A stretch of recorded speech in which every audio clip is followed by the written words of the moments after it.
ঘুরে এলাম হুগলির বাঁশবেড়িয়ায় হংসেশ্বরী মন্দিরে। প্রায় 200 বছর আগে রাজা নৃসিংহদেবের তত্ত্বাবধানে তৈরি এই মন্দিরের গঠন বেশ অভিনব। রাজার হঠাৎ মৃত্যুতে তার দ্বিতীয়া স্ত্রী শঙ্করী মন্দিরের গঠন সম্পূর্ণ করেন 1814 সালে।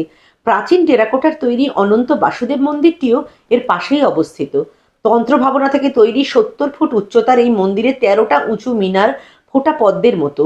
গর্ভগৃহে নিমকাঠে তৈরি ত্রিনয়না নীল কালী মূর্তিটি সহস্রদল পদ্মের ওপর শায়িত শিবের দেহের ওপর বসা অবস্থায় অধিষ্ঠিতা। কার্তিক অমাবস্যায় তান্ত্রিক মতে পুজোর দিন মাকে রূপোর মুখোশ আর সোনার জিভ পরানো হয়। 10টার মধ্যে নাম লেখালে প্রতিদিন দুপুর 1:45 থেকে ভোগের ব্যবস্থাও আছে। পুজোর সময় সকাল 7টা থেকে সন্ধে 7টা।